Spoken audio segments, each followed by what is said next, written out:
C'est parti.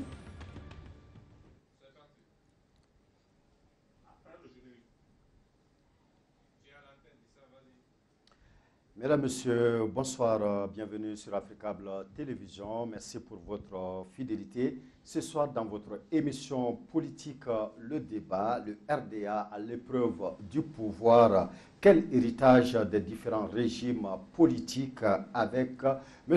Shogol Kokala Maïga, ingénieur de télécommunications, ancien ministre de la Communication, président du parti MPR, Mouvement Patriotique pour le Renouveau. Monsieur Maïga, bonsoir et bienvenue. Bonsoir.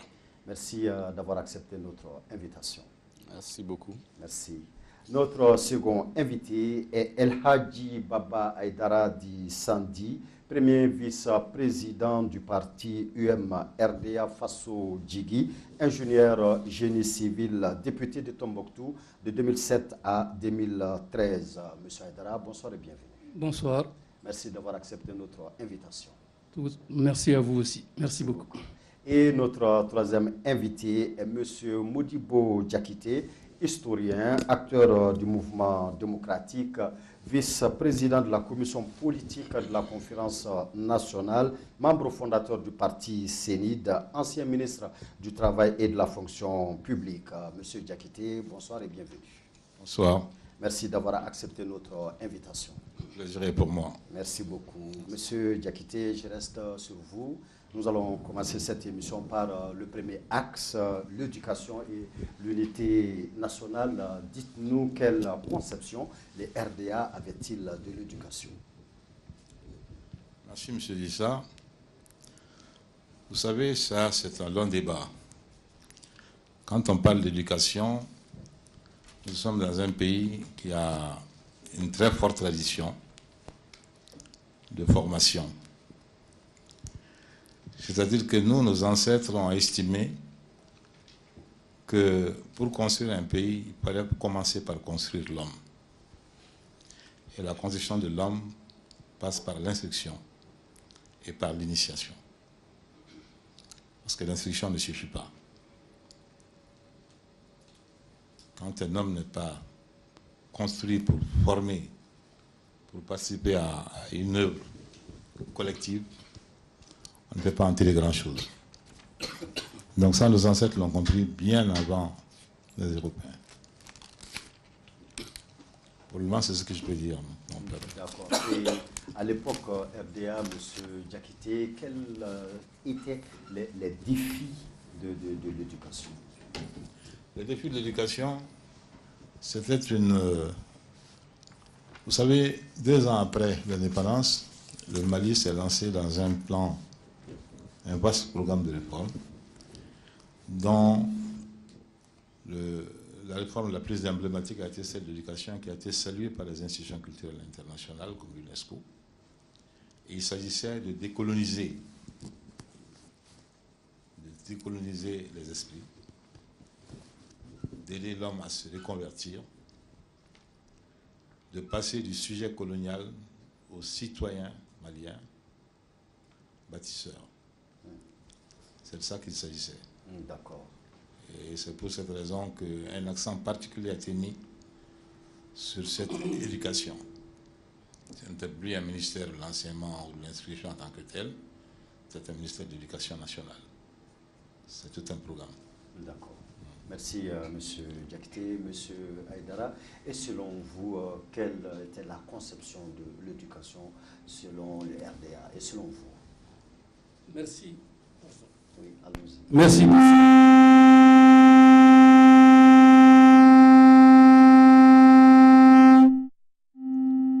D'accord.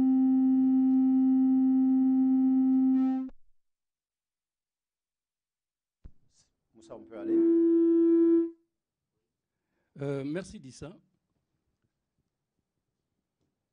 Merci de nous avoir invités à débattre d'un sujet qui pour nous, en ce mois d'octobre,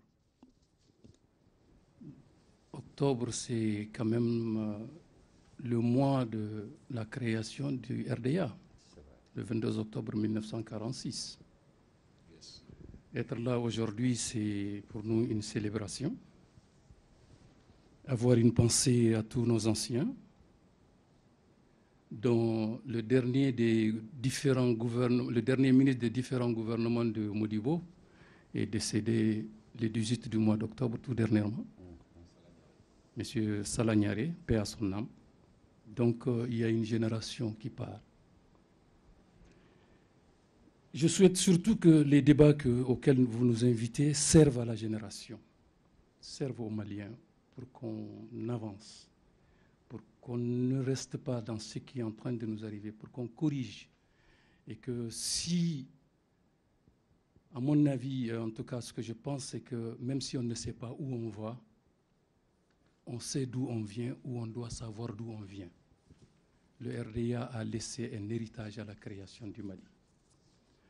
Pour le sujet particulier de l'éducation, le RDA, l'USRDA le voyait très largement.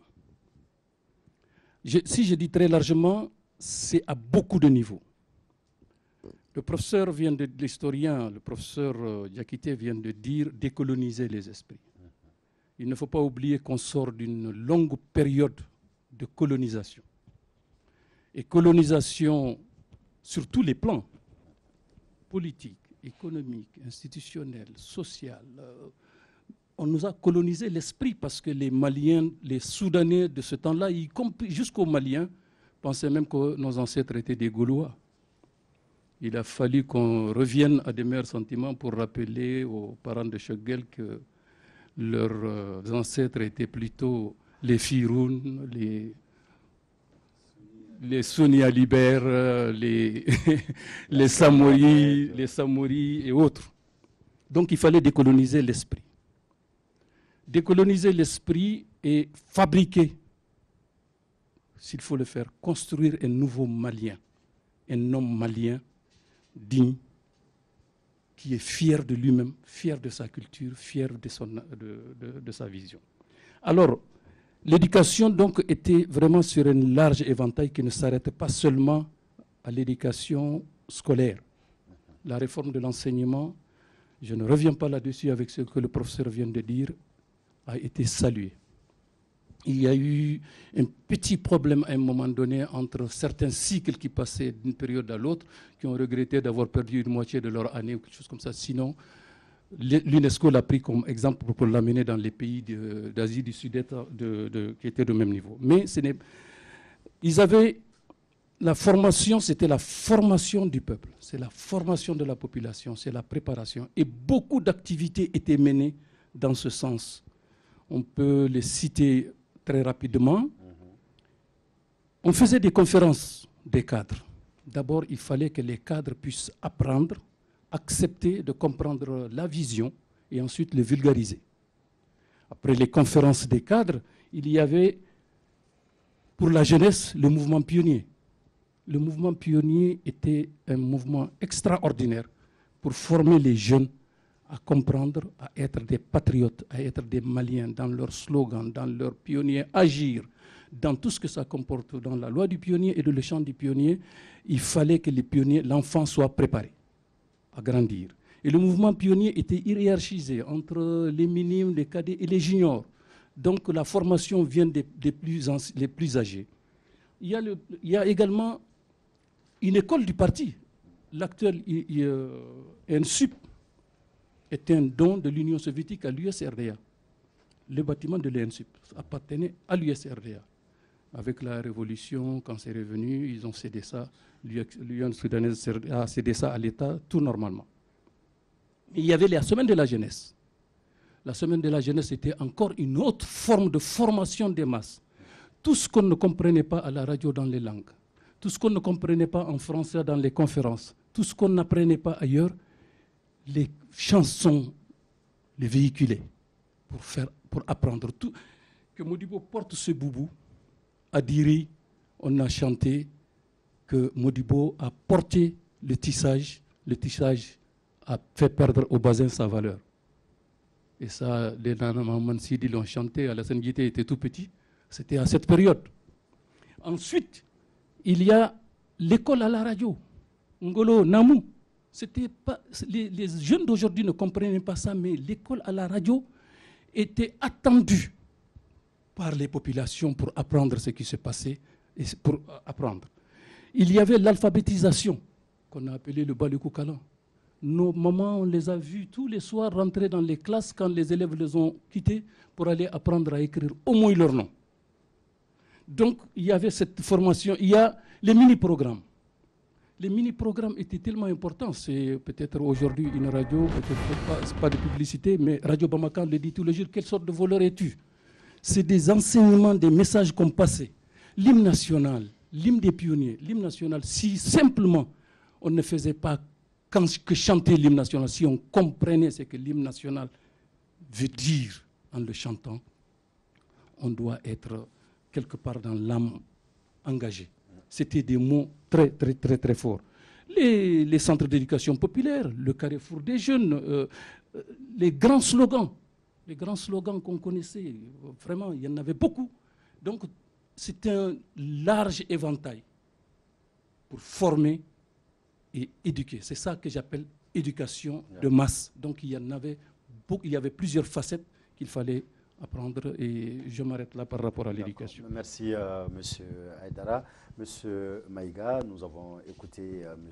Diakité qui nous parlait de l'instruction, de la construction, de la décolonisation des esprits. Et là, tout de suite, M. Aïdara nous parle en fait des grandes structures, les grands espaces par lesquels on éduquait. Et pour beaucoup de Maliens, alors l'éducation RDA est l'éducation la plus patriotique, la plus citoyenne, la plus complète de toute l'histoire du Mali post-colonial. Qu'en pensez-vous? Merci bien. Vous savez, lorsqu'on parle du RDA ou du PSP, les Maliens, c'est toujours difficile souvent. Vous savez, c'est comme quand vous amenez un enfant pour lui dire de parler de son père. L'œuvre de son père, qu'il porte un regard là-dessus. C'est difficile pour lui de faire autre que de l'idéaliser. Parce que c'est une sorte en fait, d'ingratitude ou quelque chose qui n'est pas accepté dans notre société qu'un fils passe un bilan critique de son père. Mais si vous, tel que vous posez la question, moi je regarde au niveau de l'État. Vous savez, le 22 septembre 1960, le Congrès de l'Union soudanaise RDA, qui a proclamé l'indépendance du Mali, a donné un mandat impératif au gouvernement pour transformer le pays en un vaste chantier dans tous les domaines de construction d'un État moderne. Un État moderne, c'est beaucoup de choses. Mais comme vous accentuez votre question sur l'école, je vais en dire deux mots. En 1960, au lendemain de la décolonisation, vous savez, la France, en réalité, a toujours continué à chercher à influencer le processus d'éducation. C'est comme ça que, dès février 1961, il y a une grande conférence des ministres de l'éducation à Paris, de l'ensemble des ministres de l'éducation de tous les pays africains et malgaches, traitement des pays francophones. Le Mali était présent à cette conférence, à travers son ministre de l'éducation, Singare, Abdoulaye Singare. La même année, à Addis Abeba, l'UNESCO a organisé une grande conférence dont l'objectif était de trouver une approche globale pour le système éducatif des pays décolonisés, pour l'ensemble des pays africains, francophones et anglophones. À l'issue donc de cette grande conférence, il y a des grandes orientations qui ont été définies. Maintenant, chaque État, à son tour, a adapté ça aux réalités de son pays. C'est pour cela que quand vous regardez les premiers système éducatif dans l'ensemble des pays francophones, il y a beaucoup de choses qui se ressemblent. Mais chaque pays a cherché à adapter à ses réalités. Je pense que la spécificité du RDA, c'est que les délégués venus de ces conférences ont quand même fait un travail d'adaptation, de création et d'initiative. Et c'est comme ça qu'on a, dans la réforme de 1962, il y a 5 grands axes, je ne vais pas les citer tous, mais celle qui est la plus emblématique dont on parle, c'est formation de masse et de qualité. Former des cadres pour prendre en charge la construction du nouvel État, sur tous les plans, dans tous les domaines. Décoloniser les esprits, parce que je rappelle au passage qu'après 70 ans de 74 ans de présence coloniale au Mali, on avait 10 médecins, je ne sais même pas, quelques juristes. Au total, on n'avait pas une centaine de cadres supérieurs dans l'ensemble du Soudan, après plus de 70 ans. Et donc, il fallait former les gens en masse pour faire face aux besoins de développement. Et c'est ainsi que la réforme a imaginé et souhaité que dans 10 ans, l'ensemble des Maliens sachent lire et écrire. C'était ça l'objectif de départ. Bien sûr, c'est une ambition très grande. Et très tôt, on s'est rendu compte que ce n'est pas facile à réaliser. Et dès 1964, il y a eu un premier atelier d'évaluation de la réforme. C'est normal, lorsque vous lancez un chantier, à un moment donné, il faut vous arrêter pour voir qu'est-ce qui a marché, qu'est-ce qui n'a pas marché. Vous savez, dans le souci de faire l'enseignement de masse, vous savez, quand vous dites que vous voulez atteindre la quantité et la qualité, en général, en termes de slogan, ça sonne bien à l'oreille. Mais dans la réalité, c'est très difficile. C'est difficile d'avoir la quantité et la qualité en même temps. Mais c'était des objectifs politiques. Et donc, dans le souci de faire la formation de qualité en masse, on a pris tout le monde, tous ceux qui savaient lire et écrire, même des élèves de 6e, 7e, 4e année, bon, on les a recyclés et puis on les a mis dans l'enseignement. Alors que vous savez que l'enseignant, c'est quand même l'élite. Les premiers responsables du RDA, nos pères, les Modibo Keïta, les Jean-Marie Koné et autres, c'était des enseignants. Et les enseignants, c'est l'élite. Mais la volonté de faire une éducation de masse a amené quand même, comme il y a des défauts de cadre, vraiment à prendre beaucoup, c'est ce qu'on appelle les 6 aoûtards. 6 août 1962. En 64 déjà, ça avait été constaté qu'il fallait faire des correctifs. Parce que, en cette période-là, nous sommes les produits de ça. Peut-être Sandy, lui, il ne connaît pas un peu les aspects que nous vivions dans les villages et les Modibo, mais moi je viens de la brousse. Vous savez, chez nous là-bas, c'était à même la terre. Hein. On s'asseyait, il y a une période au bord du fleuve, et puis on a les anciens pour montrer la volonté politique qu'il y avait de faire en sorte que tout le monde est lancé. Dans les hameaux, chez les nomades, c'est les enseignants qui suivaient les campements pour aller donner des cours.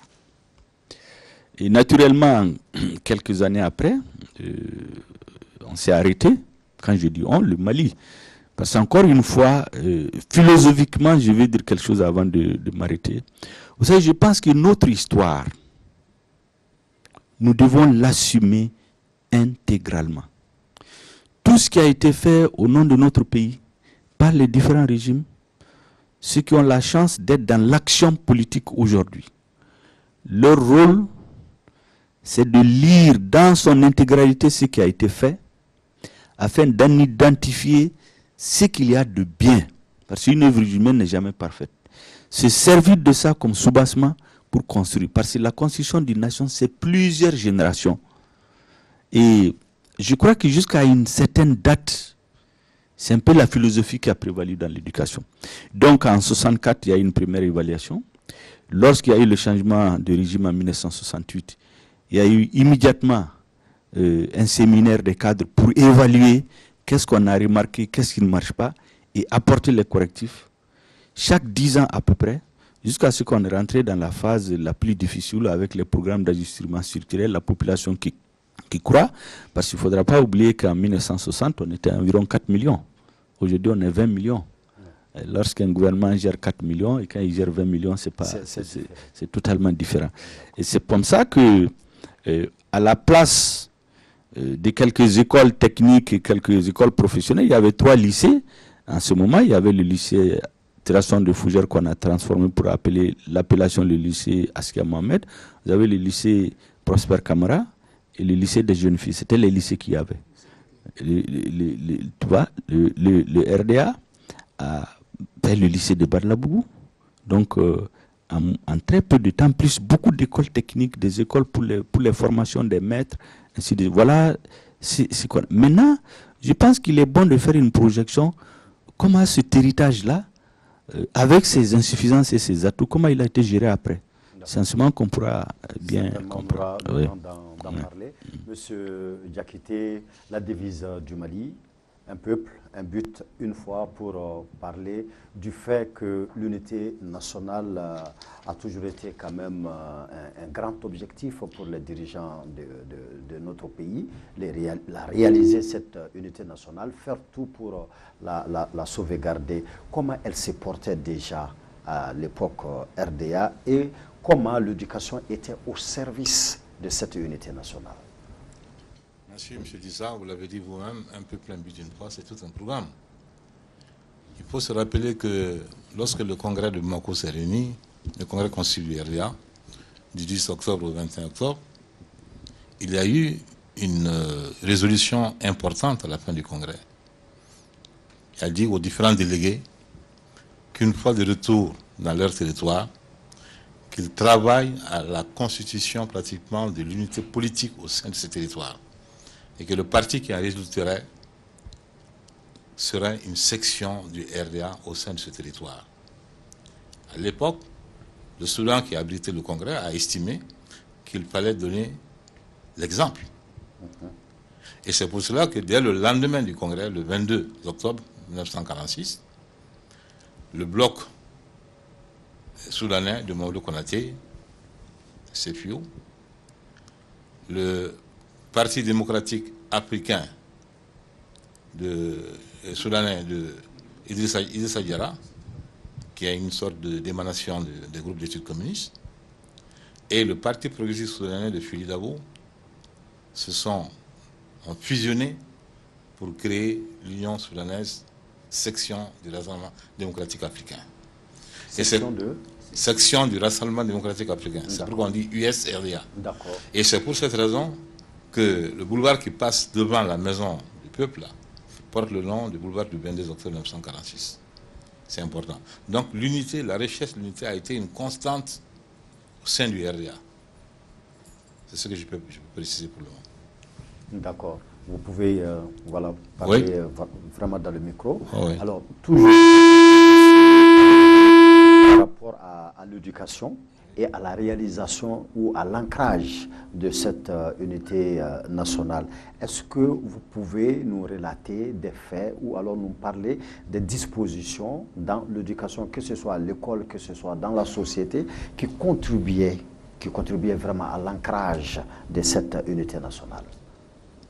Je crois que Sambi en a parlé un peu, mais effectivement, en 1960, moi j'étais déjà à l'école. Et j'ai vu un certain nombre de choses. La réforme a été appliquée à nous quand nous on passait pratiquement en CM2. Et c'est en ce moment que nous avons vu les filles venir dans les classes de garçons.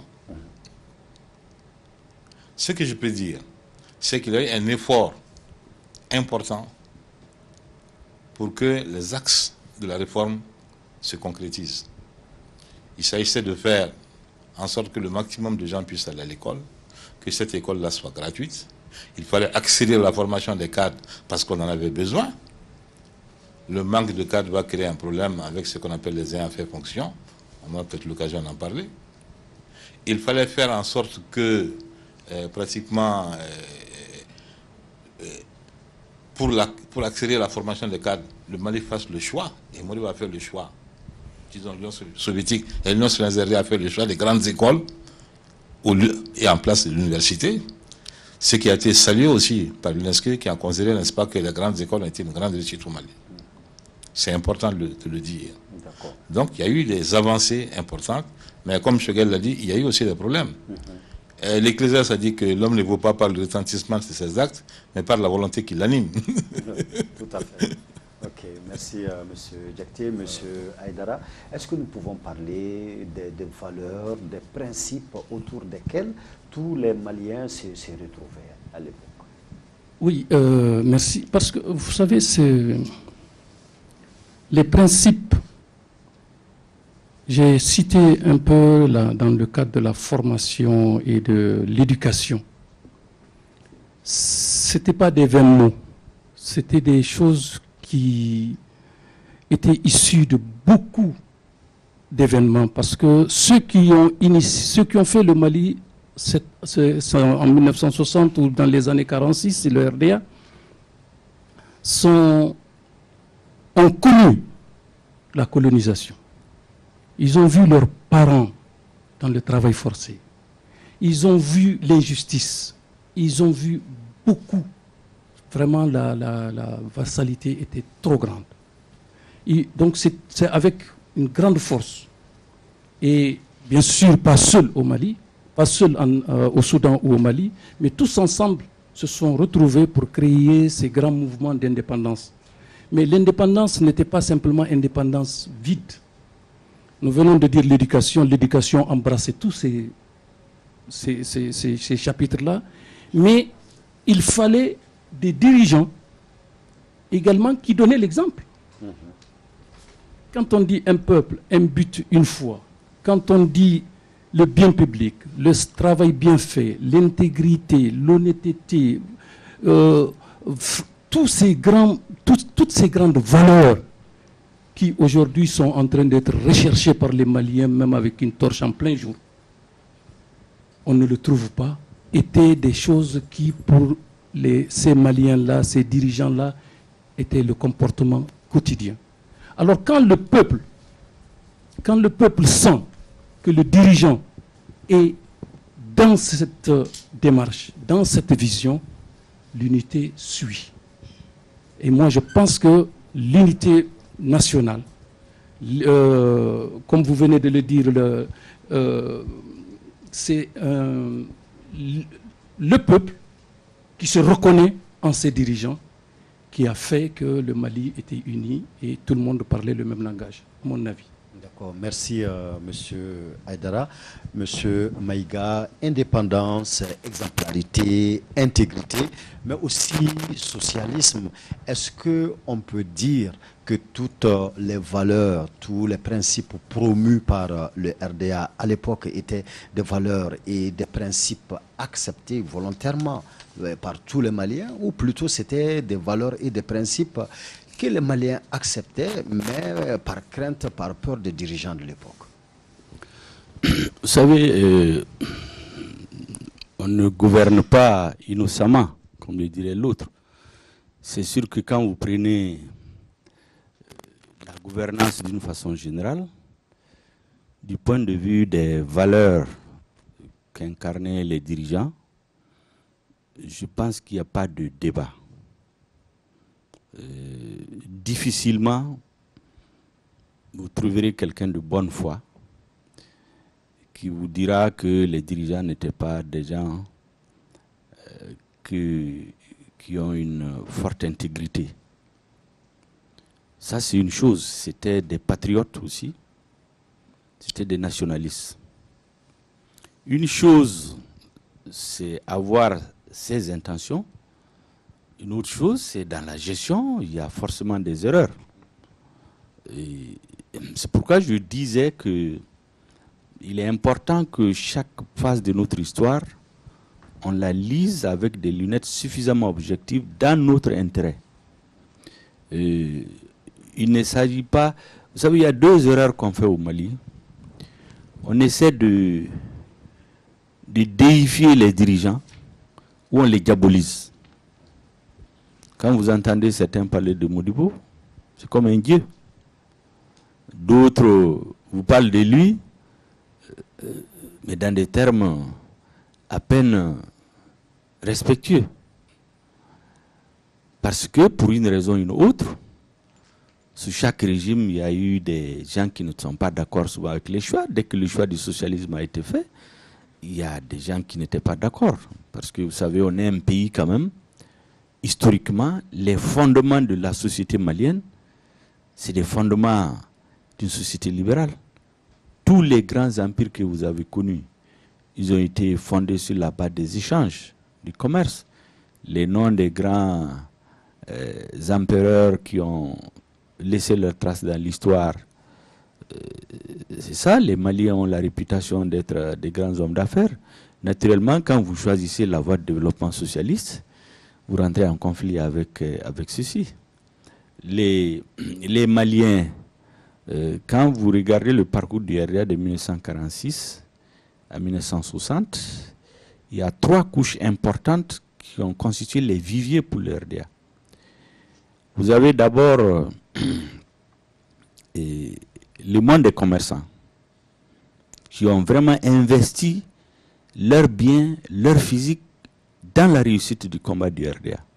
Leur espoir, c'était qu'après la décolonisation, ils vont remplacer les maisons de commerce françaises, ils vont remplacer les Libanais, ils vont remplacer les Syriens, et ainsi de suite. Ben, au lendemain des indépendances, avec le choix du socialisme, ces aspirations ne pouvaient plus prospérer. Vous avez les paysans. Les paysans, comme il l'a dit, avec les travaux forcés, les bastonnades, tout ce qu'ils subissaient, alors pour eux, une fois qu'ils sont libérés, ils vont avoir la liberté de faire ce qu'ils veulent. Mais ce n'était pas, ça ne marchait pas avec le socialisme. Dans le socialisme, il y avait beaucoup de contraintes. C'est un système, tous les pays qui ont choisi cette voie, bon, c'est le problème qu'ils ont eu. J'ai eu l'autre jour dans un débat ici à dire à un de mes interlocuteurs, j'ai dit quand vous prenez le Vietnam a gagné toutes les guerres contre les Japonais, contre les Français, contre les Américains. Mais les Vietnamiens étaient obligés d'importer du riz pour nourrir leur population. Jusqu'au jour où ils ont libéralisé. Aujourd'hui, c'est l'un des plus grands exportateurs de riz dans le monde. Alors, ça c'est la deuxième couche. Vous avez l'autre couche, c'est les petits fonctionnaires de l'administration coloniale. Bon, qui pensaient qu'une fois que la décolonisation est faite, bon, leurs conditions de vie, leurs salaires vont augmenter, ils vont vivre mieux. Au lendemain des indépendances, le gouvernement a demandé des sacrifices qui ont conduit à bloquer les salaires, à faire appel au patriotisme. Bon, vous savez, l'effervescence patriotique, c'est comme la guerre, vous pouvez la faire pendant 1 an, 2 ans, 3 ans. Après, les gens ont envie de souffler un peu. Bon, donc toutes ces couches ne se sont pas trouvées forcément dans les choix politiques. Mais ça, c'est un autre débat. La question qui se pose, c'est que le 22 septembre, il y a un choix qui a été fait au nom du peuple malien. Ce choix, il fallait l'assumer avec ses conséquences, avec les conséquences qui en découlent.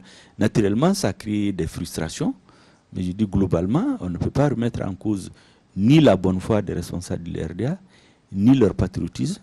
Maintenant, le choix du socialisme, moi personnellement, je continue de croire que c'est des choses qu'on doit corriger. Tous les pays qui ont choisi la voie de développement socialiste, malgré la richesse, économiquement, les populations n'ont pas pu s'épanouir. Les dirigeants du RDA n'étaient pas plus patriotes ni nationalistes que Sékou Touré. N'étaient pas plus patriotes ni nationalistes que tous les pays qui ont choisi la voie du socialisme et du communisme. Mais ça, c'est notre débat. C'est le débat aujourd'hui, c'est comment ils ont construit le patriotisme chez les Maliens, comment ils ont inculqué chez les Maliens le sens de l'unité, le sens de l'appartenance à une nation commune. Et ça, c'est dans notre défi. C'est pour cela que si ce n'est pas ces malheurs qu'on nous a amenés ces dernières années à nous imposer, on est l'un des rares pays en Afrique, sinon le seul, où il n'y a jamais eu de problème ethnique. On ne le pose même pas. C'est pourquoi j'ai dit à nos frères du Nord, récemment quand on débattait ici, j'ai dit jusqu'en 90, dans les élections, quand vous prenez les régions du Nord, les députés, les secrétaires généraux des partis, c'était des Arabes, des Touaregs, des Soirées. Personne ne regardait cet aspect-là. Ça, c'est quelque chose qu'il faut mettre au crédit de ceux qui ont fondé la République du Mali. Tout à fait. Voilà un peu ce que je peux dire à cette étape-là. D'accord, merci Monsieur Maïga, Monsieur Diakité. Justement, que s'est-il passé pour que nous en arrivons là à perdre ces notions de patriotisme, ces notions d'unité nationale vraiment bâties, construites par les fondateurs de la nation?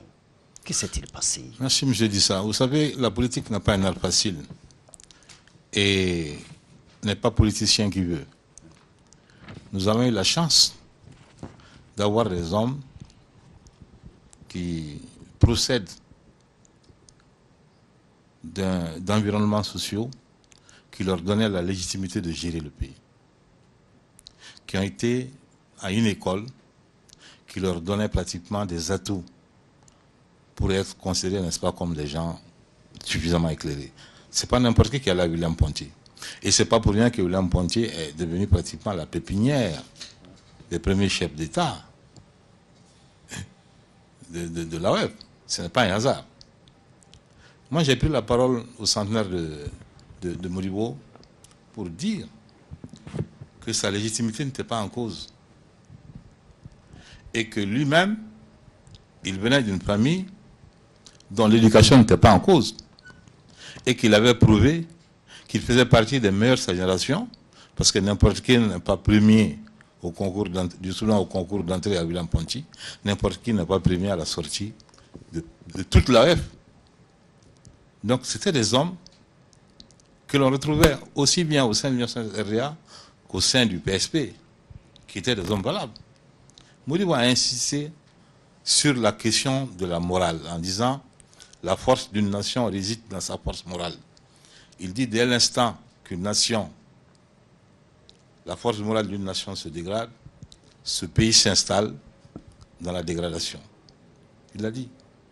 Et il a dit, une option ne vaut que par les hommes qui l'appliquent. Donc il fallait être des modèles, il fallait être patriote, il fallait être convaincu. Les problèmes qui ont existé, c'est connu. Modibo connaissait parfaitement la situation des maisons de commerce françaises ici. Modibo savait parfaitement qu'il s'était appuyé sur un certain nombre de commerçants. D'ailleurs, il avait des amis parmi ces gens-là. Kassoum Touré était proche de lui. Marwa Kassoum était proche de lui. Laye Issa Diarra, à Sigasso, était un de ses amis les plus proches. Moi, j'ai eu 2 heures d'entretien avec Laye Issa Diarra sur Modibo. Il m'a fait beaucoup de confidences. Donc, le débat n'est pas tout à fait à ce niveau. Ce qu'il voulait, c'était de faire en sorte que la constitution du Mali profite davantage aux couches les plus défavorisées. Il fallait aller vers une meilleure répartition des richesses de la nation, créer les conditions pour qu'on s'écarte de toutes les injustices qui faisaient en sorte que les gens puissent s'enrichir d'une façon éhontée. Sinon, au moment de l'indépendance, il y avait des gens qui étaient riches ici. Hein. Les De Solo, Traoré étaient là, les Bogorwa Tungara étaient là, etc., etc. Mais c'était des fortunes que l'on ne contestait pas. Parce que c'est les gens qui avaient trimé suffisamment, n'est-ce pas, et dans une certaine loyauté pour que l'on ne conteste pas ce qu'ils ont. Mais ce n'est pas le même schéma que l'on a aujourd'hui. Hein. Aujourd'hui, on forme, parce que nous sommes tous des produits de la réforme de 62. Modibo nous a mis au lycée, à l'internat, il nous a donné des bourses pour aller à l'extérieur. C'était pour que l'on vienne remplacer ceux de nos pères qu'il avait mis dans l'administration qui n'étaient pas tout à fait à la hauteur, mais parce qu'il n'a pas les moyens de faire autre chose. Mais qu'est-ce qui s'est passé? Ce sont ces gens qui ont donné la main à ceux de nos grands frères qui n'ont pas pu suivre les études, qui sont allés dans l'armée, et qui ont renversé le régime, qui se sont donné la main et on connaît les conséquences. La réalité, c'est ça, là. Et ça, on ne le dit pas suffisamment. N'est-ce pas? L'objectif de Modibo, ce n'était pas de déposséder ou de détruire le commerce. Il a toujours dit d'ailleurs, la création de la SOMIEX n'est pas une tentative de mettre fin pratiquement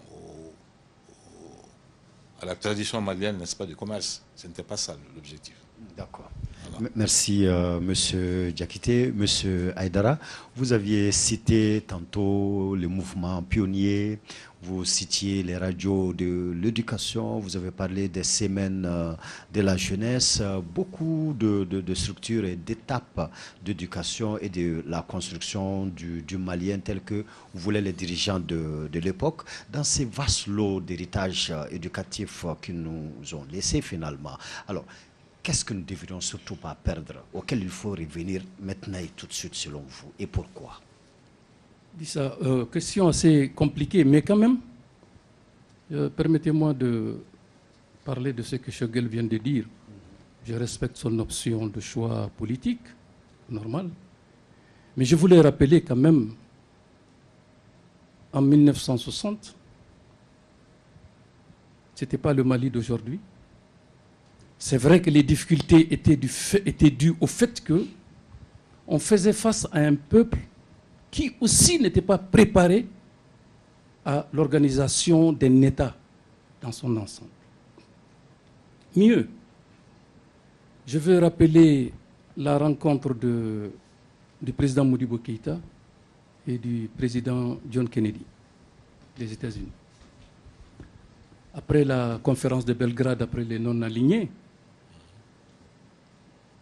l'ensemble de ces États non-alignés, dont le nom vient du Mali, et c'est une réalité, Demba Diallo était l'ambassadeur du président Modibo, pour dire que nous sommes non-alignés, nous sommes bien des pays engagés pour notre développement et la décolonisation de l'Afrique.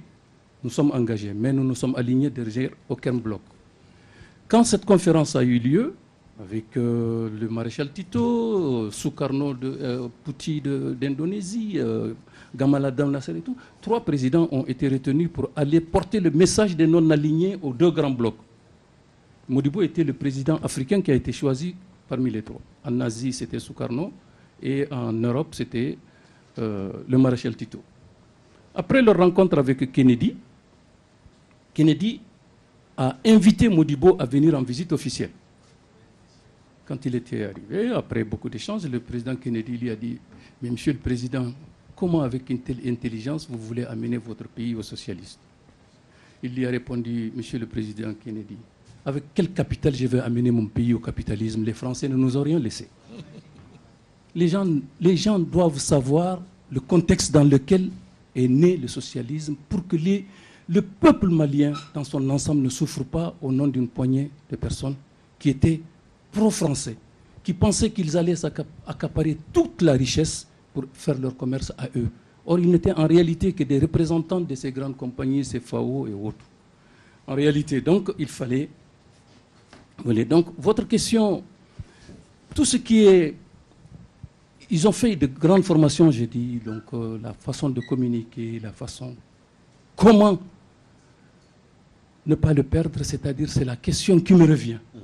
Qu'est-ce qu'il faut pour que les Maliens se retrouvent aujourd'hui? C'est la raison pour laquelle, d'entrée de jeu, j'ai dit ceci, pourvu que ce débat-là, ces débats que vous organisez, puissent servir aux Maliens, puissent servir à la jeunesse du Mali. On ne pourra pas retourner en 1960, c'est clair. On a aujourd'hui 20 millions. Le nombre d'étudiants dépassait la population du Mali de 1960. Je suis d'accord avec tout ça. Mais il y a un travail extraordinaire dans lequel ce n'est pas l'État seulement. Vous êtes responsable, vous l'êtes, je le suis. Il faudra une autre forme. Il faudra une autre forme de vision et mettre... Des fois, on le dit, les États généraux, on les appelle pour pouvoir dénoncer ce qui est bon, ce qui n'est pas bon. Comme Choguel dit, il faut pouvoir s'arrêter à un moment donné. Quel est ce taré-là? Comment matérialiser ce taré? Sur quels objectifs ce taré doit se constituer pour qu'au moins l'ensemble, sinon la majorité des Maliens puissent être d'accord pour qu'on avance? Voilà, c'est une question que je me pose, qui pour moi doit être résolue afin qu'on trouve une solution pour tout ça. D'accord, merci Monsieur Aïdara. Monsieur Maïga, vous parliez tantôt de l'effritement en fait, des valeurs du patriotisme, des valeurs d'engagement pour la nation. Mais qu'est-ce s'est-il passé pour que nous ayons à perdre ces valeurs-là? Comme on est en train de parler du volet école, parce et qu'en éducation. fait, éducation, la société c'est un tout. L'école et l'éducation c'est un aspect. Il y a les aspects culture, il y a les aspects défense, il y a les aspects création de richesse et production de richesse. Vous savez, moi je pense, de ce que je sais, en 1964, lorsqu'il y a eu le premier séminaire d'évaluation de la réforme, je pense qu'ils ont identifié ce qui a marché et ce qui n'a pas marché.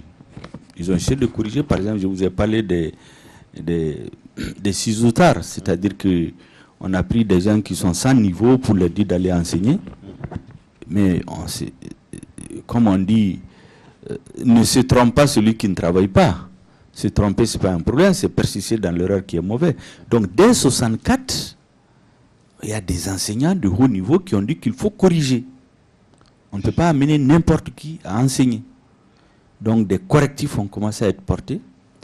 Quand il y a eu le changement de régime en 1968, dès décembre, les enseignants ont été réunis pour qu'ils identifient, tout en gardant l'esprit de la réforme. Jusqu'à une certaine date, tous les gouvernements ont dit on garde l'esprit de la réforme, on essaie de l'adapter aux réalités du moment. À partir de 68-69, les lycées qu'il y avait, il y en avait le lycée de Baralabougou, le lycée Terrasson de Fougé, le lycée technique, et une politique volontariste d'amener les lycées dans les régions. On a eu le lycée de Tombouctou, le lycée de Sévaré, le lycée, on peut en citer près d'une dizaine. Markala, Sikasso, Kai, Bougouni, Koutiala,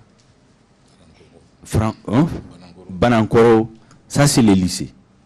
Les enseignants, dans l'esprit des critiques ou des critiques qui ont été faites dès 1964 par rapport au choix des enseignants, une nouvelle réforme a été introduite où les enseignants ont demandé que désormais, pour être enseignant, même du premier cycle, il faut avoir minimum DEF plus 2. Ça a été introduit après 68. Pour être enseignant de second cycle, il faut avoir minimum DEF plus 4. Les écoles l'ENA, qui étaient un cycle de technicien 2 ans, l'ENA allait à 4 ans. On a créé l'ESICA pour un cycle intermédiaire. N'est-ce pas? L'ENSUP, qui était de 3 ans, est allé à 4 ans. C'était dans le but de rechercher la qualité, mais en restant toujours dans le cadre de la réforme. Je pense que ce qui a donné les résultats qu'on a eu, c'est pour ça tout le monde vous dit que les Maliens qui ont été formés dans les années 60, parce qu'on a eu l'indépendance en 1960, donc pour que les gens finissent l'école, aller aux universités, c'est à partir de 69, 70, 71, 72 qu'on a commencé à aller dans les universités. C'est pour cela qu'on vous dit, ceux qui ont fait l'école dans les années 60, 70 jusqu'aux années 80, quand ils finissent les lycées au Mali, ils peuvent tenir dans n'importe quelle école. Ça, c'est des... Il y a eu ensuite cette volonté de rapprocher l'école de la vie. Donc, il y a des écoles techniques qui ont été créées à Koutiala, à Bougouni, ainsi de suite. Le CFP pour apprendre les gens les métiers, parce que tout le monde ne peut pas être universitaire. Donc moi je pense que ces réformes ont continué, tous les gouvernements ont eu cette volonté. Chaque 10 ans il y avait une évaluation. Maintenant quand les programmes d'ajustement structurel sont venus, là je crois que le contrôle du processus a échappé un peu. On est rentré dans beaucoup de problèmes, de difficultés, jusque dans les années 90, où pratiquement il y a les partants volontaires à la retraite qui ont été imposés à l'État. Là aussi, il y a eu pratiquement des bras de fer avec les FMI et la Banque mondiale. Moi, de ce que je sais, parce que je m'occupais de la jeunesse en son temps, hein, je sais qu'en 89-90, finalement, le gouvernement malien a obtenu que l'enseignement sorte des partants volontaires du programme d'ajustement structurel. L'enseignement, la santé et l'armée, mais que ça concerne les autres secteurs. Ainsi de suite. Maintenant, je pense que l'intérêt du débat, c'est de nous interroger en tant que Maliens de façon objective, à partir de quel moment et pour quelles raisons il y a eu cette... on est allé sur la pente au point qu'aujourd'hui, Les diplômes du Mali ne sont même pas reconnus dans la sous-région, à forte région, à l'extérieur. Quand vous partez avec un bac malien en France ou dans les grands pays, on vous oblige à reprendre ou bien on ne le reconnaît même pas. Bon, ces choses-là, ce n'est pas pour critiquer qui que ce soit, parce que moi je dis encore que la meilleure façon pour nous de corriger les choses, c'est de ne jamais fermer les yeux sur les insuffisances, quelle que soit son appartenance politique, et pour les corriger. Parce qu'il ne fait pas d'erreur seulement celui qui ne travaille pas. Voilà un peu ce que je peux dire à ce stade. Merci, Monsieur Maïga. Mesdames, Messieurs, nous abordons maintenant le deuxième axe de cette émission, défense, sécurité et gouvernance. Monsieur Diakité, pouvez-vous nous dire comment était organisé le secteur de la défense et de la sécurité? Merci, Monsieur Gissa. Vous savez, le Mali a une très forte tradition d'organisation étatique. Les trois grands empires médiévaux qui font la fierté de tous les Africains ont leur berceau ici, dans ce pays. Donc ce pays a une tradition de gestion de l'espace, de gestion des hommes, de contrôle des frontières. Et c'est une tradition qui a continué. C'est une tradition qui a continué. Et après l'intrusion coloniale, et même pendant cette intrusion coloniale, on a eu à avoir les principaux foyers de résistance dans ce Soudan. Tout le monde se rappelle Samori. Ce n'est pas pour rien que le général Majin a demandé que sa stratégie de guerre soit inscrite à l'école de guerre à Paris. Le même Majin a écrit sur les tirailleurs sénégalais, où il a reconnu que ses meilleurs soldats étaient les Bambara du Soudan et les Sahara du Tchad, ce qui a été prouvé au Mali après les événements que nous venons de connaître. Et nous avons participé, parce que il faut dire que le Soudan a été aussi le seul pays qui a résisté pendant 40 ans à la pénétration coloniale. Et qu'en réalité, ce pays n'a jamais été pacifié.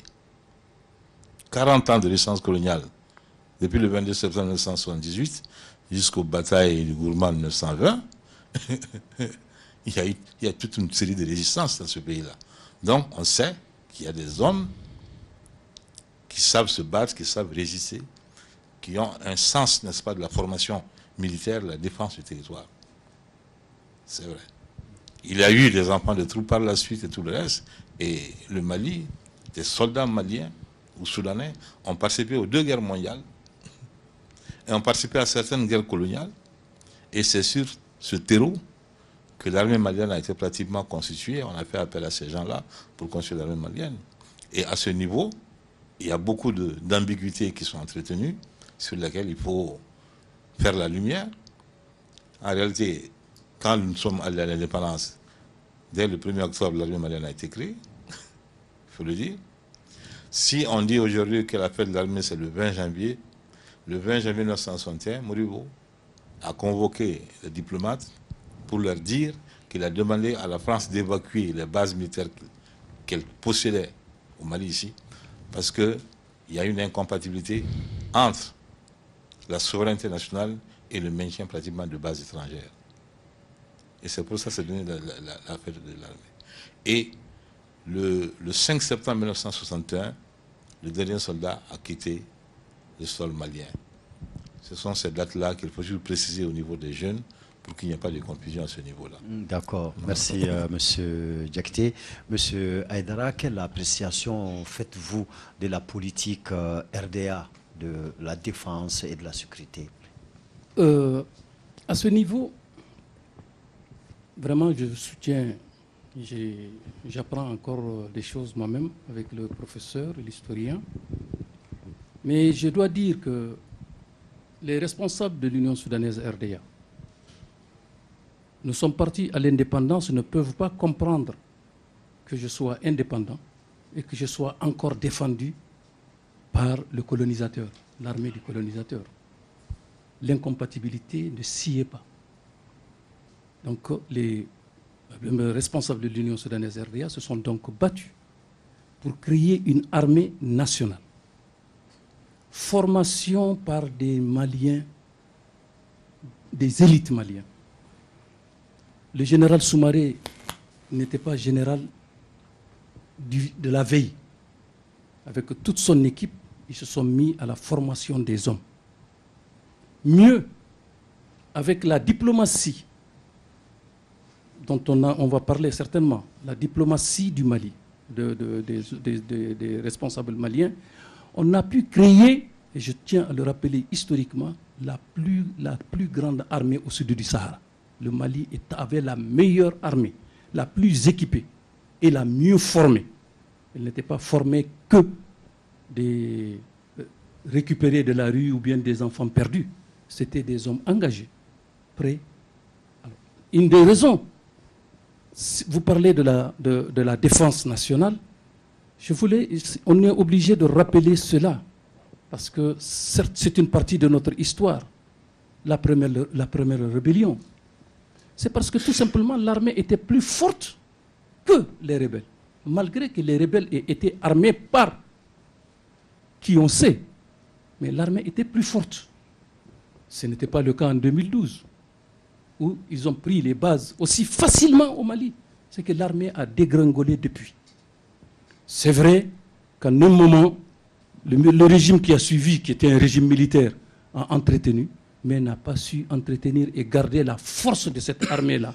Après la malheureuse guerre qui a beaucoup, du Burkina, qui a beaucoup secoué le Mali, qui a beaucoup secoué l'armée, mais ils ont gardé une armée digne. Mais à partir de là, les choses sont parties en décrescendo, alors que, en réalité, qui veut la paix prépare la guerre. On a oublié ça au Mali. Et pourtant, donc les dirigeants de l'Union soudanaise RDA étaient convaincus qu'il faut avoir une armée et une sécurité forte pour la défense et l'entretien du territoire. Et c'était acquis. C'était dit dans les résolutions du Congrès extraordinaire qui a suivi immédiatement le 22 octobre 1946 à la création du RDA et ensuite à celui de 57. Merci, Merci. M. Aïdara. M. Maïga, quel regard vous portez sur le secteur de la défense et de la sécurité? Vous savez, aujourd'hui, quand vous parlez du secteur de la défense, bon, comme l'éducation, je pense que le temps ne nous a pas permis d'aller jusqu'à nous interroger ce qui ne va pas aujourd'hui. Mais concernant la défense, il faut qu'on le fasse pour que les uns et les autres comprennent. Allons-y. Hein. Vous savez, je vais vous lire pour que vous compreniez bien une citation. Elle est relativement longue, mais elle est très importante pour que les uns et les autres comprennent. Le Premier ministre d'Angleterre, le 12 octobre 1942, Winston Churchill, il a dit quelque chose que je vais dire. 1942, en pleine Deuxième Guerre mondiale. D'accord. Voici ce qu'il dit. Cette citation m'a plu, je l'ai même introduit dans le livre que nous avons écrit sur les rébellions au nord du Mali. Il dit, citation, « Lorsque des gens pacifiques, en temps de paix, ne se préoccupent nullement de leur défense, lorsque des nations et des peuples, sans souci et confiants, je dirais imprudents, méprisent l'art militaire et croient la guerre unique pour qu'elle puisse jamais revenir. Lorsque ces nations sont attaquées par des conspirateurs hautement armés et lourdement organisés, qui depuis des années complotent en secret, célébrant la guerre comme la forme la plus achevée de l'effort humain, glorifient le meurtre et l'agression, préparés et entraînés jusqu'aux limites permises par la science et la discipline. Il est dans l'ordre normal des choses que ces nations imprévoyantes souffrent terriblement et que les agresseurs intrigants et cruels donnent libre cours à leur exultation sauvage. On dirait qu'il est en train de parler de ce qui est arrivé au Mali en 2012, 1942-2012, c'est 70 ans. Parce que précisément, je pense parce qu'on a oublié les grandes orientations qui ont été données à l'indépendance. Comme le dit un grand homme d'État, celui qui veut la paix prépare la guerre. Quand je disais que le congrès du du 22 septembre a donné un mandat impératif aux autorités d'alors pour construire un État moderne. Le choix socialisme ou capitalisme, c'est un débat idéologique, mais dans tous les cas, un État moderne. Un État, c'est deux piliers. C'est la force et la justice. La force pour dissuader n'importe qui veut porter atteinte à la sécurité des personnes et des biens dans le territoire, et la justice pour protéger les plus faibles. Quand vous regardez ce qui se passe chez nous, je dis deux mots sur la justice, c'est une parenthèse. La justice, on en parle depuis plus de 30 ans, que c'est un pouvoir, l'indépendance de la justice, ainsi de suite. Est-ce que vous savez que le budget de la justice, aujourd'hui dans un budget de près de 2000 et quelques milliards, le budget de la justice est 20 milliards, moins de 1%. On doit avoir aujourd'hui environ 4500 à 5000 magistrats pour bien administrer le pays. On n'en a que 600. Avec ça, vous ne pouvez pas distribuer la justice. Je passe sur ça. Revenons à la force. Un État, c'est d'abord la force de l'État, une force intelligente. Quand vous remarquez tous les États qu'on respecte aujourd'hui, c'est parce que c'est des États, comme on dit en Bambara, c'est-à-dire tu ne peux pas t'en prendre à eux impunément. Vous prenez la première puissance militaire et économique du monde, les États-Unis. Leur seul budget, ça fait plus de 600 et quelques milliards de dollars. C'est supérieur au budget de tous les pays du monde réunis. Mais chaque année, la défense est une priorité de leur président. Vous prenez la Russie aujourd'hui. Beaucoup de gens aujourd'hui sont très fiers quand ils voient le président de Russie. Les Africains, il y a beaucoup qui demandent le retour de la Russie. Mais pourquoi? Ils ne le disaient pas dans les années 90, parce qu'il y a un président qui a restauré la force militaire et la dignité de ce pays-là. C'est pour ça, d'ailleurs, je crois, l'une des raisons pour lesquelles il est populaire dans son pays. Pourtant, sur le plan économique, c'est une économie équivalente à celle de l'Espagne. Vous prenez la Chine. Vous ne pouvez pas devenir président en Chine si vous n'avez pas dirigé la commission de défense pendant au moins 4 ans. Obligatoirement. Il faut que vous passiez par un filtre où vous connaissez l'armée, ses besoins avant de devenir président du pays. Ça veut dire que la première mission d'un pouvoir politique, c'est assurer la sécurité de ses citoyens, leurs biens. Quelle que soit la façon dont un pouvoir politique s'installe, par coup d'État, par élection, par délégation du père si c'est un roi, s'il ne peut pas assurer la sécurité des personnes et des biens, sa légitimité est en question. Je pense que l'une des grandes actions, des grands actes que le RDA a posés, et je vais développer l'argument pour montrer comment ce principe a été maintenu de longue date, c'est effectivement la construction d'une armée nationale. Dès 1959, en réalité avant même que la République du Mali ne soit créée, dès 1959, le président Modibo a fait appel à Pinana Drabo, qui était alors en poste à Madagascar, pour venir fonder le noyau de l'armée de la République du Soudan. Il vient, il crée un bataillon. En juin 1960, on était dans la fédération encore, le Mali signe des accords de défense avec la France pour la formation, mais surtout pour s'entendre de façon très claire là où elle peut exister, les bases qu'elle peut occuper, là où elle peut continuer à exister. C'était de la fédération. Et ils ont commencé à former l'armée nationale en s'appuyant premièrement sur ceux qui viennent de l'armée française et ceux qui ont recruté sur place. Et on se rappelle qu'en 1960, le 1er août, la fédération a envoyé un bataillon au Congo à la demande de l'ONU. Et c'est important de dire aussi que c'est à cette période, dès le 5 août, que l'USRD a mis une commission spéciale pour créer les noyaux de l'armée soudanaise. J'ai trouvé dans les archives, comme je savais que le débat nous intéressait, le président de la commission, c'est Mamadou Diarach, Oumar Ly, membre de la commission, le capitaine Sékou Traoré, membre, le lieutenant de gendarmerie Bala Koné, membre. Voilà les noyaux à qui on a confié tout de suite de nommer et de créer l'armée. Après, quand on est allé à l'indépendance, lorsque la République du Mali a été proclamée, il y a une petite page d'histoire, je ne suis pas historien, Modibo, tu m'excuses, mais comme on lit dans les livres, souvent on se cultive, donc tu me permets bien de jouer un peu à l'historien. Et vous savez, il y a des parts de l'histoire qu'il est bon que la jeunesse le fasse. Et Abdoulaye Soumaré, beaucoup de Maliens ne savent pas qu'il est de nationalité sénégalaise. Moi, j'ai parlé même avec des jeunes militaires qui ne savaient pas, des parents. Abdoulaye Soumaré est de nationalité sénégalaise. C'est par fidélité. C'est par fidélité.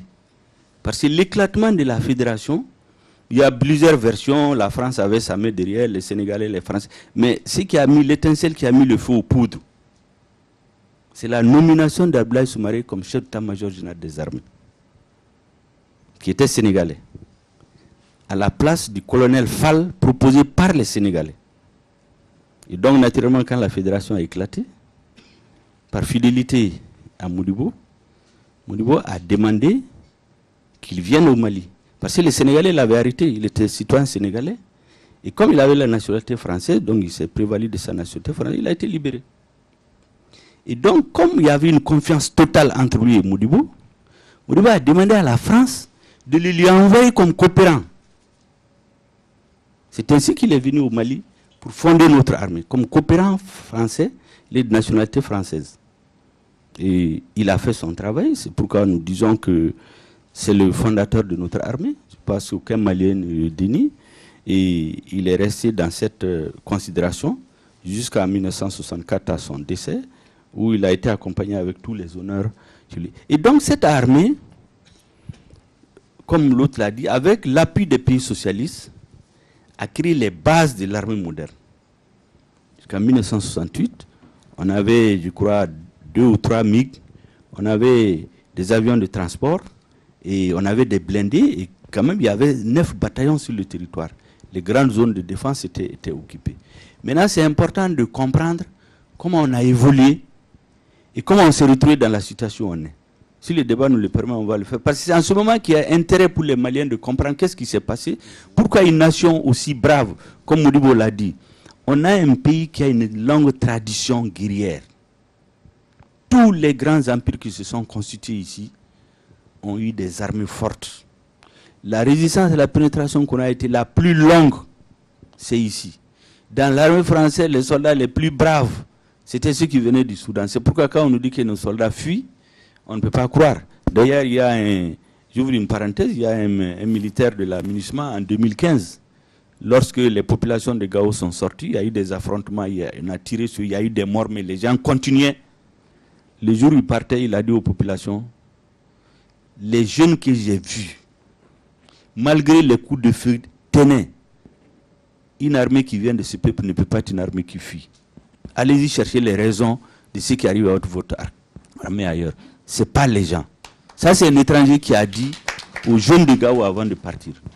Alors, pour dire que il faut qu'on cherche ce qui nous arrive, qu'on s'interroge, moins pour critiquer qui que ce soit, mais beaucoup plus pour corriger, pour que ceux qui gouvernent aujourd'hui et demain puissent comprendre les erreurs à ne pas commettre. Merci bien. Merci, Monsieur Maïga. Monsieur Diakité, nous allons parler de gouvernance. Comment voyez-vous la gouvernance RDA, surtout quand il s'agit de la comparer à la gouvernance sous Moussa Traoré et à l'ère démocratique? Comment voyez-vous la gouvernance RDA? Vous savez, quand on a demandé au président Senghor qu'est-ce que c'est qu'une bonne gouvernance, il a dit fermeté sans faiblesse coupable, ni cruauté inutile. Vous pouvez reprendre cette fermeté citation. Sans faiblesse coupable, ni cruauté inutile. C'est ça la bonne gouvernance. Il est vrai que lui-même est tombé dans le travers des cruautés inutiles, avec le jeune Blondin, avec Mamadou Dia. Mais c'est ça le vrai problème. Et la gouvernance, comme je l'ai dit, c'est lorsque l'État travaille à faire en sorte que la richesse soit produite, qu'il y ait une meilleure répartition des richesses, qu'une justice équitable soit distribuée dans le pays. En ce moment, on peut parler de bonne gouvernance. Mais le problème du Mali, c'est quoi? C'est que l'État seul ne suffit pas. Nous avons décidé d'aller en démocratie pluraliste. Voltaire l'avait dit, hein. D'ailleurs, la démocratie, ce n'est pas la loi du nombre, c'est le règne du droit. Et c'est important. Et on ne crée pas un parti politique n'importe comment et pour n'importe quoi. Et au Mali, quand nous avons décidé d'ouvrir, la création de partis politiques, nous avons dit, c'est l'ordonnance numéro 2 du CTSP, tout citoyen malien bénéficiant de ses droits civiques peut adhérer au parti politique de son choix. Le terme multipartisme n'existe pas dedans. Le terme anarchie ou prolifération anarchique des partis n'existe pas dedans. On a 207 maintenant. Voilà.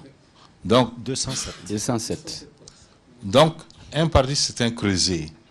C'est un regroupement de gens qui ont réfléchi aux problèmes de leur pays, qui ont estimé qu'il y a des solutions qu'ils peuvent proposer, qu'ils partagent avec des gens et qui ont raison pour appliquer ce programme-là.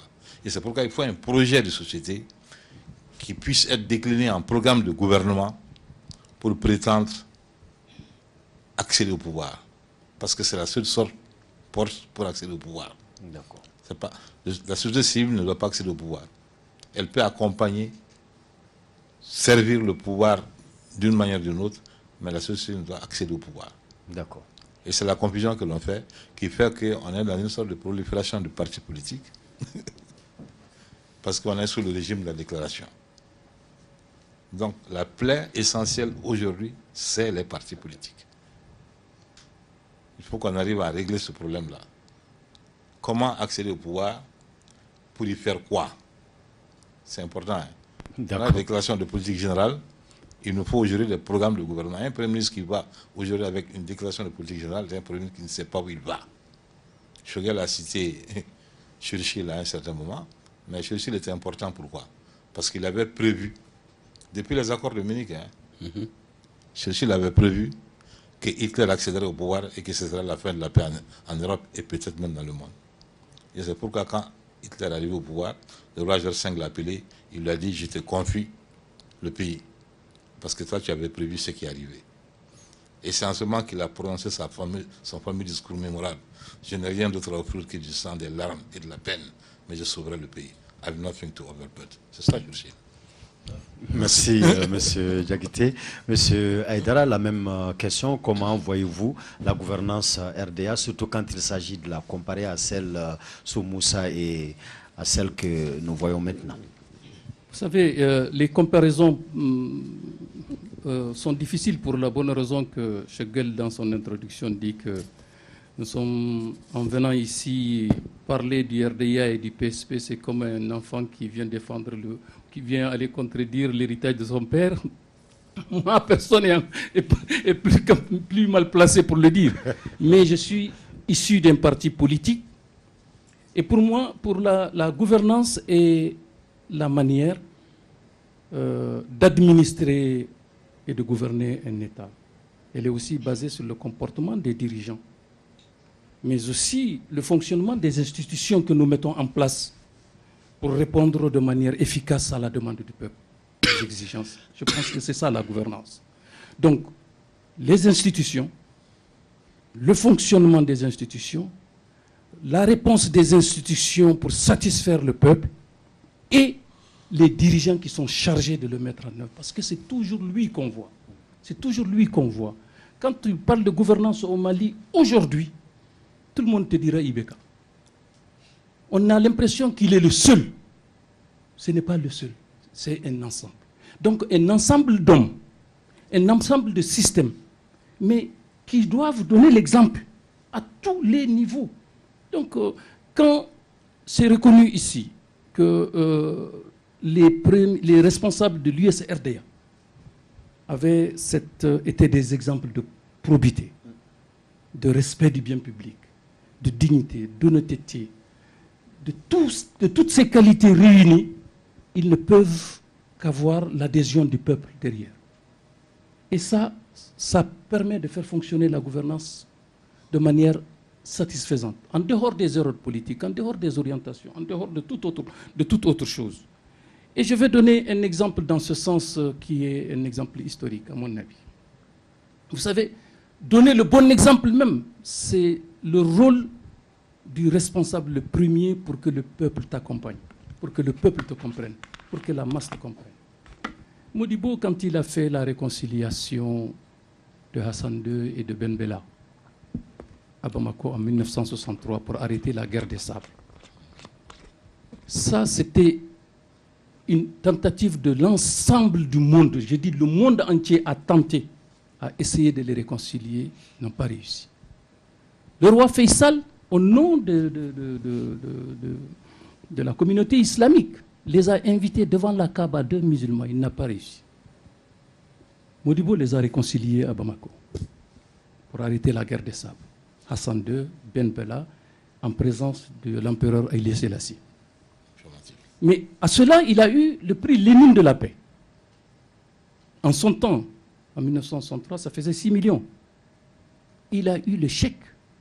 Il est venu à Bamako, il a remis à l'ancien karatéka là, qui avait le premier dojo à Bamako, Kamwel. Parce que la poliomyélite faisait des ravages à Bamako. Les 6 millions, il l'a donné pour créer le centre de rééducation des handicapés de la base. Voilà un dirigeant, voilà un homme, les autres vont le suivre. Et c'est ça, moi j'appelle ça gouvernance. Donc le peuple respectait ses institutions, le peuple respectait parce qu'il croyait et il avait confiance en ses dirigeants. La gouvernance était de fait. Merci M. Haïdara. M. Maïga. Oui, la même question. Comment voyez-vous la gouvernance RDA, surtout quand il s'agit de la comparer alors, à la gouvernance sous Moussa Traoré et à l'ère démocratique? Vous savez, un régime politique, il faut toujours se poser la question, qu'est-ce qu'il a promis et qu'est-ce qu'il fait? Si on ne part pas de là, on peut se tromper d'appréciation.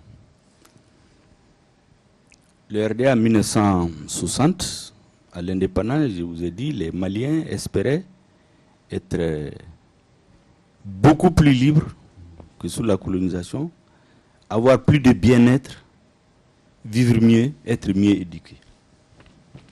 Sur le plan de l'éducation, je crois qu'il ne viendrait à l'esprit de personne de contester ce qui a été fait, même s'il y a eu des insuffisances qui ont été corrigées au fur et à mesure.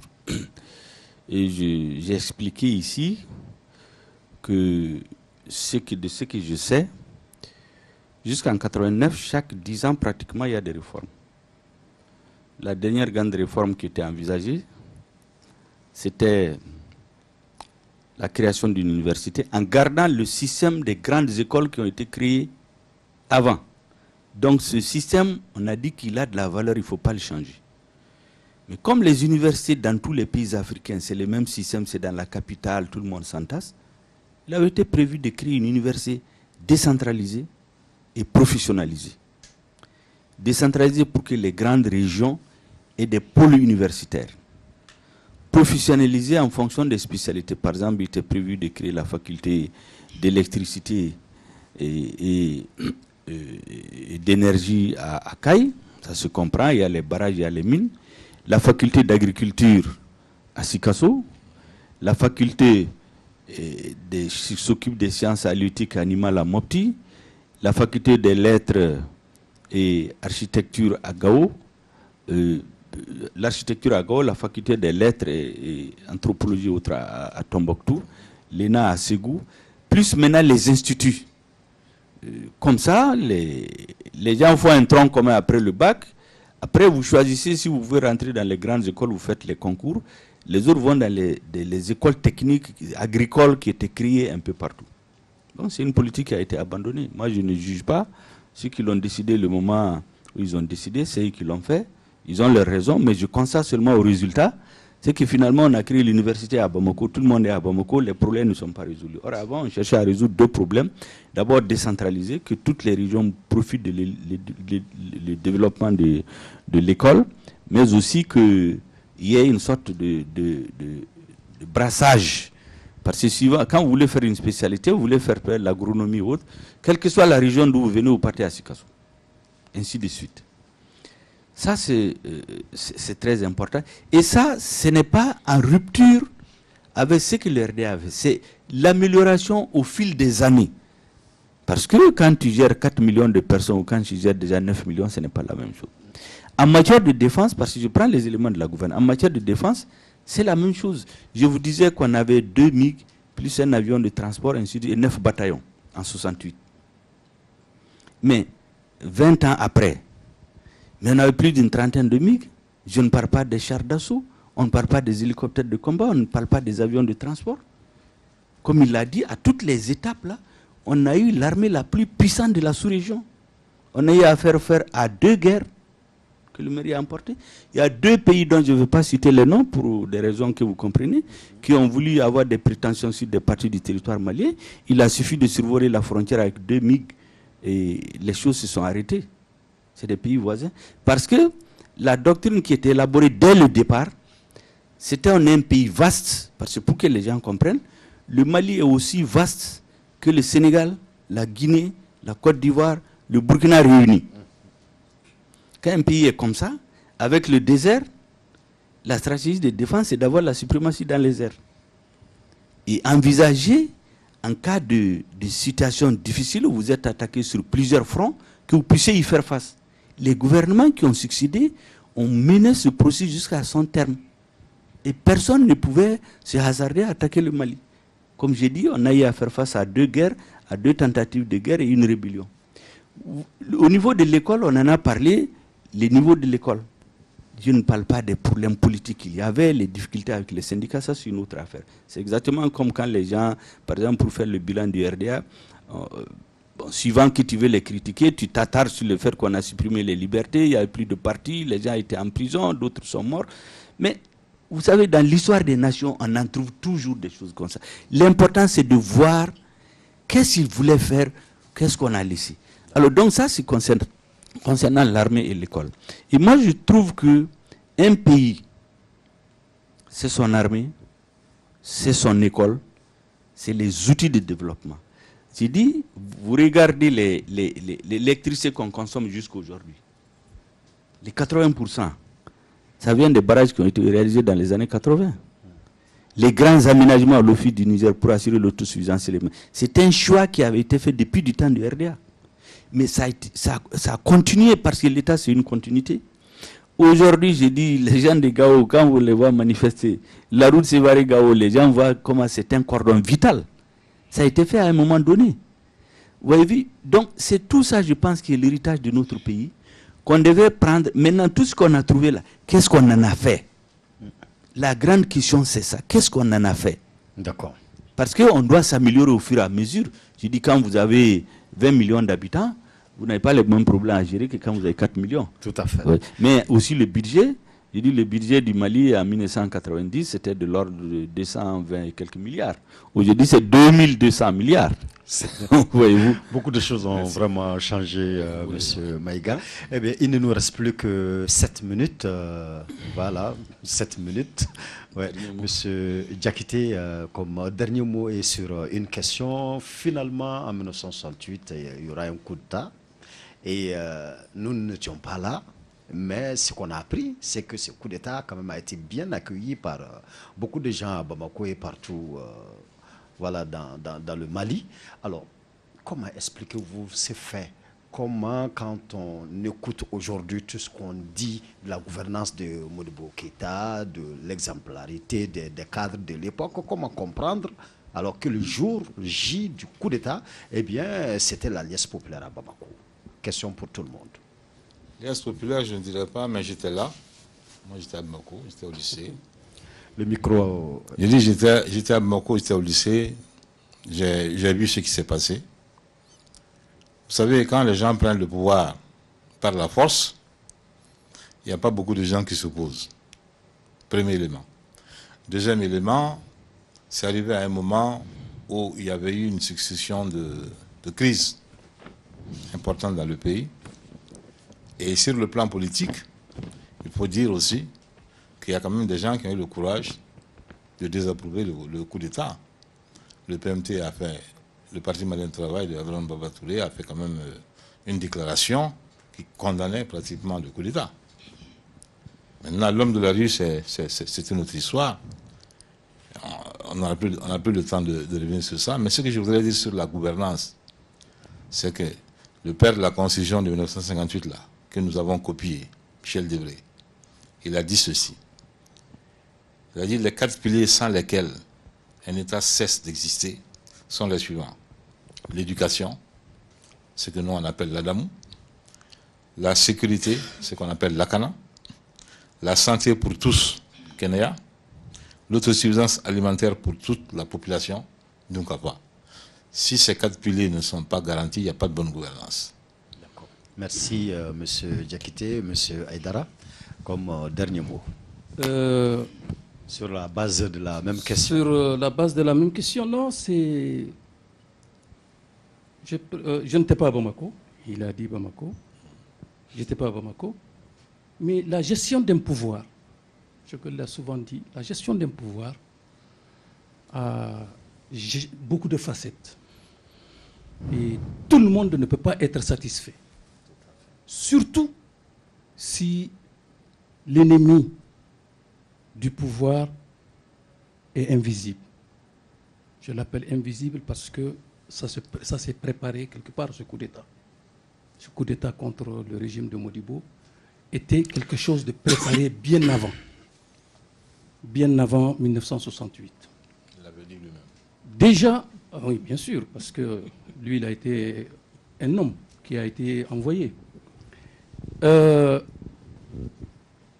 premier, c'était en 1965. En 1963 déjà, la France avait incité Fili Dabo, de 62 s'il te plaît, excusez-moi, à pousser le général Soumaré, s'il vous plaît, dont Tchegel vient de parler, à descendre le Modibo. Il a dit jamais de la vie. C'était une des raisons qui était contre les Fili Dabo en ce temps-là pour la trahison. En fait, c'est parce qu'ils avaient tenté ça.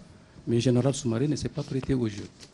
Ensuite, il y a eu Adraman Diallo, en 1966, le capitaine Adraman Diallo.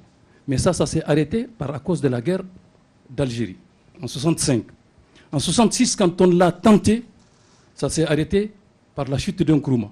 Mais quand Nkrumah est tombé, Modibo avait la certitude que son tour arrivait, et ça, il l'a dit aux gens. À partir de 1967, la chose a mûri. Il fallait trouver l'homme qui pouvait faire ce coup d'État-là. Je suis désolé, ce gars, c'est quand même Moussa Traoré, de l'UDPM. Et je sais que non, de toute façon, Chegel est plutôt UDPM, il n'est pas comité militaire. Donc je peux me permettre de le dire aujourd'hui. Moussa était en mission. Il a été préparé à Paris avec une maladie imaginaire de gastrique forte. C'est là-bas qu'il a eu les consignes. Et il est venu. Historiquement, il faudra peut-être qu'il n'a pas lu ça. Mais il est venu. Alors non, c'est la vérité. Mais en réalité, l'Alliance populaire, je vais le finir. L'Alliance populaire, déjà en 69, déjà Moussa a eu les premières oppositions contre lui pour avoir fait le coup d'État. Beaucoup de gens l'ont dénoncé. Mieux, rarement on a vu à Bamako un rassemblement de Maliens aussi fort et aussi regroupé, aussi nombreux que le jour de l'enterrement de Modibo Keïta. J'étais là, la foule était de la place de souvenir au monument de l'indépendance en passant par le cinéma Babemba et de la station Total au rond-point de Amdalaï. Il n'y a noir de monde, jamais Modibo. C'est pour dire, le message était clair. On ne peut pas dire que jusque-là, le seul président aussi qui est mort. Non, ce n'est pas ça. Ce n'est pas parce que c'est le seul président qui est mort que tout le monde est sorti de manière tout à fait libre. Malgré la menace qu'il y avait derrière des membres du comité militaire. J'ai vu Tchekoro venir. Pour pouvoir échapper, il était obligé de tirer en l'air. J'étais présent au rond-point. D'accord. Donc Modibo a été salué par le Mali et il faisait même peur. Le cimetière a été gardé pendant un mois. D'accord.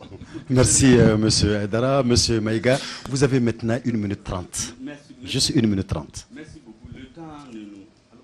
Oui, allons-y. Ça peut aller. Ça ne marche pas là. Ça va, ça va. Allô? Okay. Allô? Oui. Non, j'ai dit le temps nous manque beaucoup parce qu'il y a beaucoup de choses à corriger. Vous savez, moi j'étais tout jeune, hein, j'étais dans la campagne quand ça arrivait. Je vous disais que nous sommes le produit d'une volonté politique. C'est ce qui a fait qu'on a été à l'école. Et nous sommes des enfants de paysans. Et chez nous, il y a même une chanson qui est venue après. Et je vous ai dit que les paysans ont espéré avoir une certaine liberté, mais en 1968.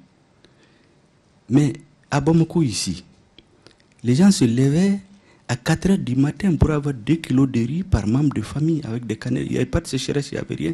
Il y avait des jacqueries dans le Djitoumou, à Bougouni, un peu partout. Parce que les récoltes des paysans les obligeaient à les vendre à la Somiex au prix fixé. Quand vous refusez, les gens n'avaient plus de liberté. Ça, c'est la vérité. Bon, le fait que des gens ont dénoncé, par exemple, le PMT. Le PMT a dénoncé même Modibo. Le PMT n'était pas d'accord avec Modibo. Il disait qu'il n'était pas suffisamment à gauche. Et vous savez, il n'y a aucun pouvoir ne fait l'unanimité. Mais il faut reconnaître que le jour du coup d'État, je pense qu'on ne peut pas cacher le soleil avec la main. Il y avait un sentiment de délivrance générale.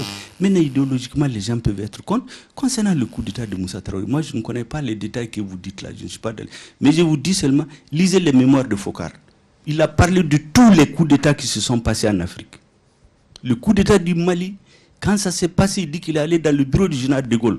Qu'il lui demande, mais qu'est-ce qui s'est passé? Ils ont dit non, qu'il paraît qu'ils sont en train de tirer les uns sur les autres à Bamako. Qu'ils pensaient même que quand il y avait plusieurs Sissoko là-dedans, ils ont pensé que c'est la famille de Philippe Dabo qui a pris.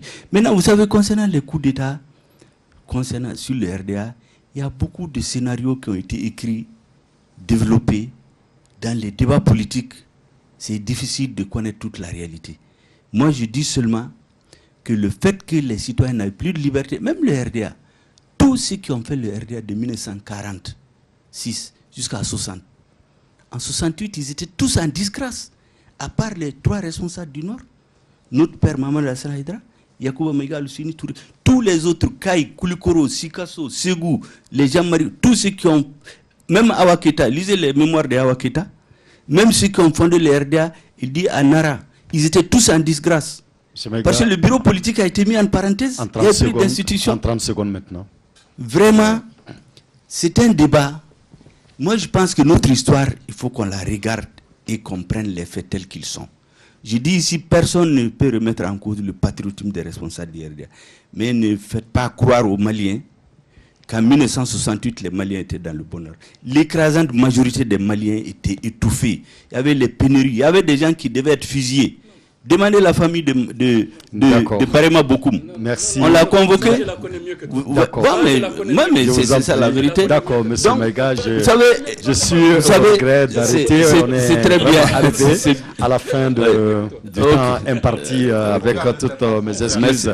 Mesdames et messieurs, vous suiviez l'émission politique le débat d'Africa Télévision. RDA à l'épreuve du pouvoir. Quel héritage des différents régimes politique avec M. Shogel Kokala Maïga, ingénieur des télécommunications, ancien ministre de la communication, président du parti MPR, Mouvement Patriotique pour le Renouveau. El Hadji Baba Aïdara Dissandi était notre deuxième invité. Il est le premier vice-président du parti l'UM-RDA, Fassou Djigui, ingénieur génie civil, député de Tombouctou de 2007 à 2013. Et enfin, nous étions en compagnie de M. Modibo Diakité, historien, acteur du mouvement démocratique, vice-président de la commission politique de la conférence nationale, membre fondateur du parti Sénide, ancien ministre du Travail et de la fonction publique.